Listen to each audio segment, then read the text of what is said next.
tous, nous continuons notre formation sur le développement logiciel en Python. Ça c'est notre troisième séance sur le base du langage Python. Aujourd'hui, nous allons voir les fonctions d'entrée et de sortie. Donc, les fonctions d'entrée et de sortie sont utilisées pour interagir avec l'utilisateur via la console. Donc, lorsque nous avons besoin d'interagir avec l'utilisateur via la console, donc ça on appelle ça une console, on utilise les fonctions d'entrée et de sortie. Donc c'est ça. On peut par exemple demander à l'utilisateur de nous fournir des données, ou bien on peut aussi lui afficher un résultat, ou bien une information, ou bien un message. Donc c'est ça. À travers les fonctions d'entrée et de sortie. Maintenant, la fonction d'entrée en Python, c'est la fonction input. Donc la fonction input. Donc c'est ça. Donc la fonction input est une fonction d'entrée. Maintenant, la fonction input permet à un programme de recevoir des données directement de l'utilisateur. Donc lorsque nous voulons que l'utilisateur puisse nous fournir des données, lorsque nous voulons par exemple l'utilisateur nous fournisse des données, donc on utilise la fonction input. Donc c'est ça. Maintenant, à savoir que la fonction input prend un seul argument. Donc dans le parenthèse, vous pouvez mettre un message explicatif.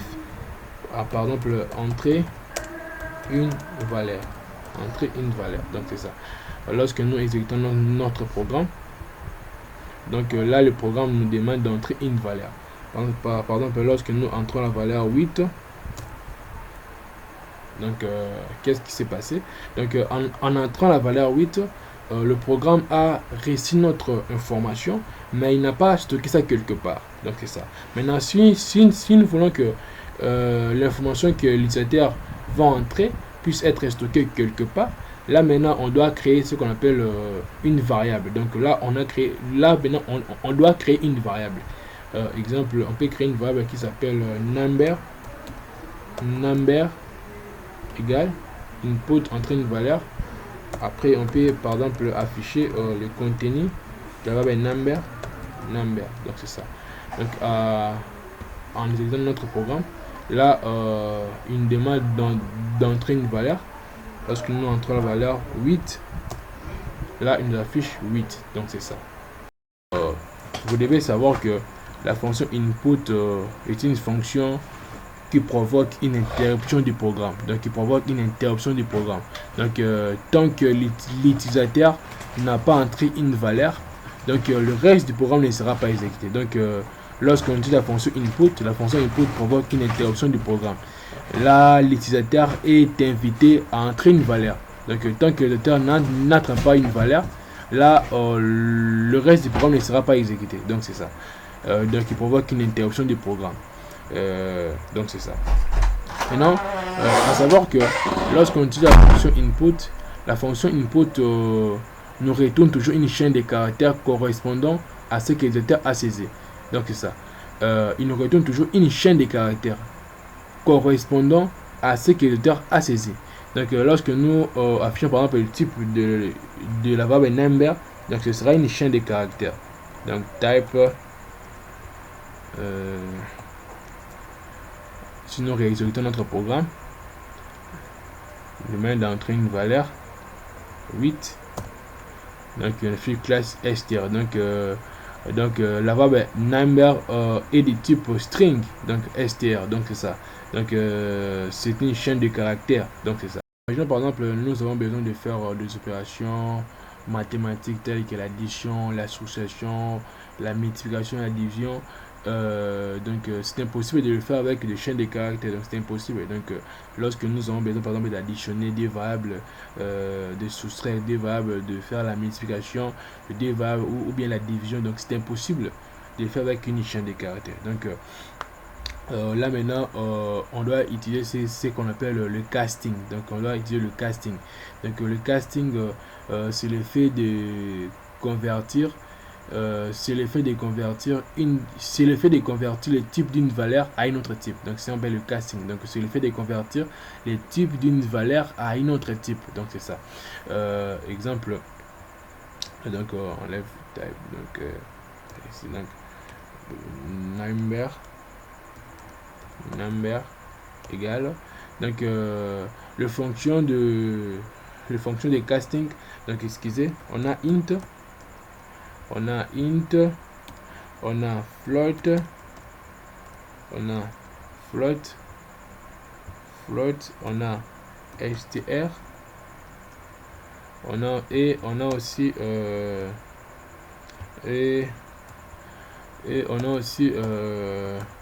on a aussi complexe. Donc tout ça, ce sont des fonctions de casting. Donc ce sont des fonctions qui nous permettent de convertir le type d'une valeur à un autre type. Donc c'est ça. Donc ce sont des fonctions de casting. Lorsque nous voulons convertir le type d'une valeur à un entier, là on utilise int. Et lorsque nous voulons convertir le type d'une variable à un flottant, c'est-à-dire à une valeur décimale, là on utilise float.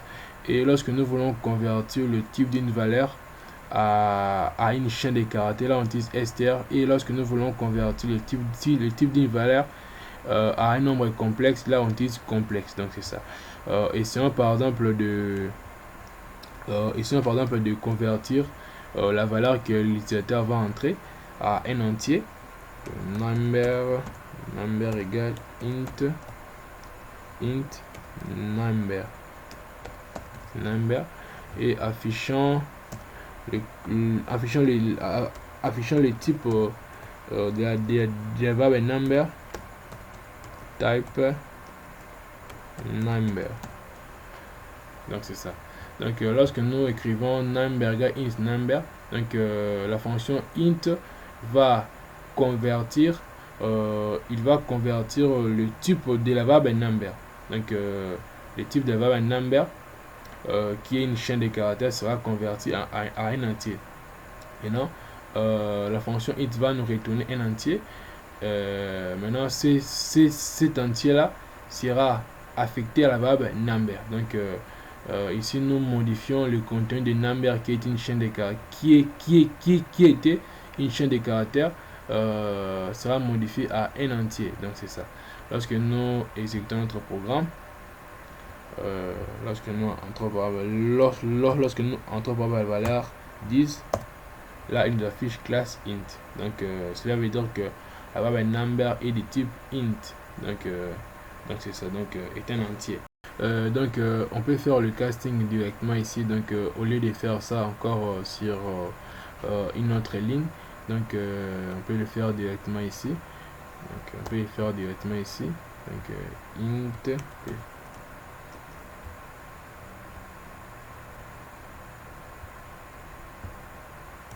donc c'est ça.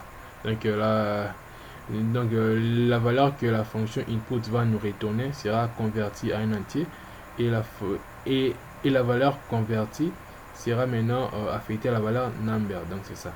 Donc au lieu de faire ça sur une autre ligne, donc on peut le faire directement ici. Donc c'est ça.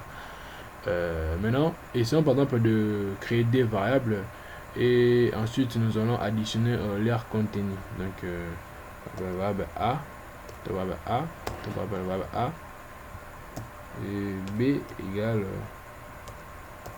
B égale int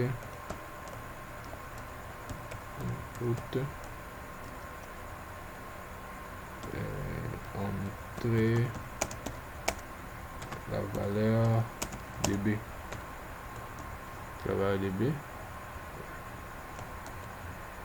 et additionnant le contenu de ces deux variables, résulte égale A plus B, et affichant le contenu, affichant le résultat, le contenu de la variable résulte, entrer une valeur 10, entrer la valeur de B, donc 5, là il nous affiche 15. Donc c'est ça. Nous allons maintenant voir la fonction de sortie appelée la fonction print. Donc la fonction print est une fonction de sortie. Donc est une fonction qui nous permet d'afficher des résultats des informations, des messages à l'utilisateur, donc via la console. Donc lorsque nous avons besoin d'afficher à l'utilisateur des résultats, donc de messages ou bien une information, donc on utilise la fonction print. Donc c'est ça. C'est une fonction qu'on utilise déjà, mais maintenant nous allons voir quelques techniques qu'on peut utiliser avec la fonction print. À savoir, lorsque on utilise la fonction print réalise un saut de ligne automatiquement. Là, c'est par défaut. Exemple, print bienvenue, et encore print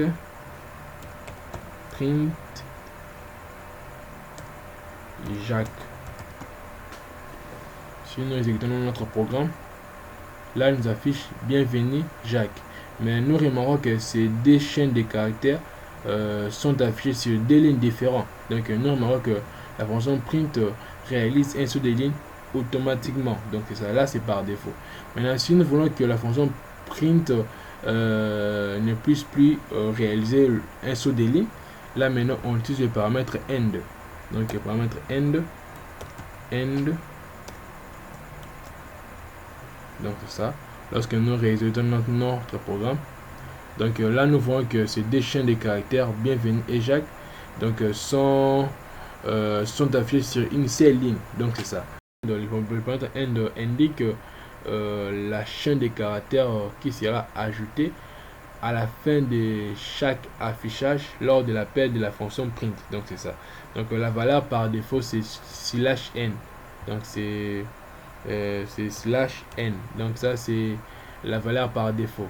Donc si nous réexécutons notre programme, là nous remarquons que ces deux chaînes de caractères sont affichées sur deux lignes différentes. Donc c'est ça. Donc /n c'est la valeur par défaut. Donc c'est ça. Maintenant si nous réexécutons notre programme, là nous voyons que ces deux chaînes sont affichés sur une seule ligne. Donc c'est ça. On peut par exemple mettre un espace, et lorsque nous réexécutons notre programme, là nous voyons que ces deux chaînes sont séparées. Donc à la place de l'espace, on peut par exemple mettre un autre caractère. Par exemple, on peut pas mettre un arrobase. Ouais, donc c'est ça.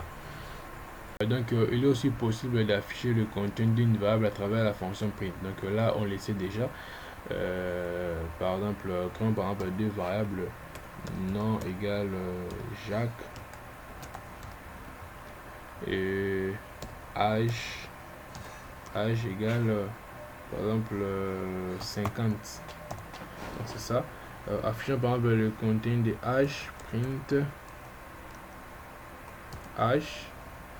Lorsque nous exécutons notre programme, là on affiche 50. Donc c'est ça. Donc il est aussi possible de donner à la fonction print plusieurs arguments, c'est-à-dire plusieurs valeurs. Donc c'est possible. Donc par exemple, on peut faire un nom, virgule, a, virgule, donc virgule h, virgule, en. Donc c'est ça. Donc on peut donner à la fonction print plusieurs arguments, donc plusieurs valeurs en les séparant par des virgules. Donc c'est ça. Maintenant la variable nom et la variable h seront remplacés par leur contenu. Donc c'est ça. Lorsque nous affichons notre programme, là on affiche Jacques à 50 ans. Donc c'est ça. Donc là nous remarquons que les éléments qu'on a passés en argument à la fonction print sont séparés par des espaces. Donc c'est parce que la valeur par défaut du paramètre sep est un espace. Donc on peut le modifier. Donc sep égale on peut pas le modifier. Donc on peut pas mettre des tirets.